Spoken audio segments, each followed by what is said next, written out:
So when looking at stretching specifically for golf, then we really need to look at your specific golf swing, whether it's to get a bigger backswing, whether it's to avoid certain movements or help improve movement to reduce the aches and pains associated with your swing. But there's other things to consider too. So here's the quick golfer's guide to stretching. So there's a few things that golfers need to know when it comes to stretching, such as when, where, how, and even if we need to do it in the first place. So for the 100% of golfers that are watching this, stretching is not just about golf, it's about general life too, okay? So it's important to have some sort of good flexibility, range of motion for general life, for good movement, but also then for golf, dependent on your swing style. So when stretching for golf or even for general life, there's 3 types of stretches that we need to consider. All have benefits at different times, and here's how you can utilize them to help best improve your golf and help improve general flexibility for normal life. So to quickly go through each of the 3 different types. So we've got static, dynamic, and we've got contract, relax. Now, static and contract, relax are probably better from the research I read for improving flexibility, okay, compared to dynamic stretching. It can happen, but not quite as good. But we need to make sure we're doing 2 rounds of 30 seconds, okay, or possibly more depending on you and other factors involved. But so you're gonna stretch a mild discomfort for 30 seconds, relax, do maybe the other side, then do it again, okay, so 2 rounds. 3 or more times a week, again, depending on you, then you might have to do more. Next up, dynamic stretching. So this is 2 rounds of 15 reps, okay? So if you're just doing 5 or 6 reps, probably not helping improve range of motion. Dynamic stretching, probably not great for improving flexibility over time, okay, chronically, maybe acutely, and that's why it's good for warm-ups, cool-downs, and recovery. So warming up, okay, improving body temperature, increasing range of motion acutely, okay, for golf, for a range session, or even in the gym. Cooling down, okay, cool down. Help reduce aches and pains afterwards, okay? Help loosen up the muscles, joints. And then recovery, so a recovery session, okay? With dynamic stretches, there's less fatigue compared to static stretching. So static stretching might not be great in a recovery session, but a recovery session, you definitely want to use more dynamic type stretching. And also, better transfer to golf, okay? Often static stretching, you might be led down on the floor, okay, whereas dynamic stretching, you're standing up, maybe moving around a little bit more. Doesn't have to be the case, but I'm going to show you an example where it might be in a second. So lastly, contract, relax. You might not be familiar with this one, okay, but basically I'll put 2 rounds of 10 seconds. So this would be stretching for 10 seconds, contracting that muscle for 10 seconds in that stretch position, and then stretching again for 10 seconds. Now there's lots of different protocols you can use.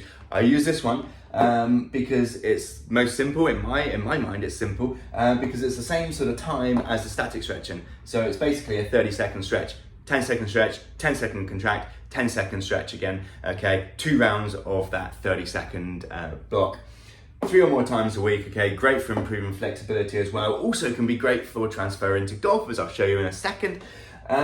Maybe want to watch out if you've got any sudden injuries, okay, as we're contracting the muscle in that sort of end range, okay, so maybe a little more intense compared to a static stretch, so depending on you, this might be a good place to start, but if you're pretty familiar and you're doing all this correctly, then you can progress maybe into some contract, relax style stretch. So when we say contract, this is going to be about 50%, okay, it's not as hard as you can, especially if you're new to this, then you just want a light contraction and then maybe build up to that sort of 50%, and it's a sort of rough guide. So as I said at the beginning, whether we want flexibility, it's really dependent on your swing style when we're looking specifically for golf.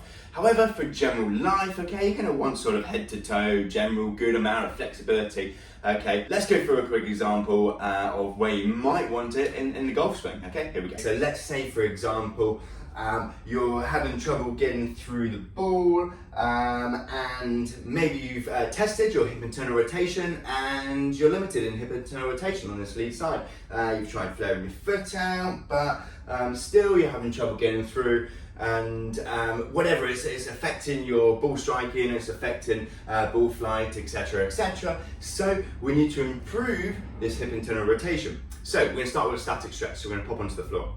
Okay, so static stretch first. We're going to pop onto the ground, where I kind of mentioned good place for static stretches. So nice and wide feet, dropping one foot inwards, knee inwards. Okay, just adding the other foot for a bit of help, bit of support. Feeling this one? in the hip, okay, so working on that hip internal rotation, keeping the bum down, not twisting from the pelvis, from the back, okay, holding this position here, so as we established, 2 rounds, 30 seconds, and a mild discomfort, okay, so that's our static stretch.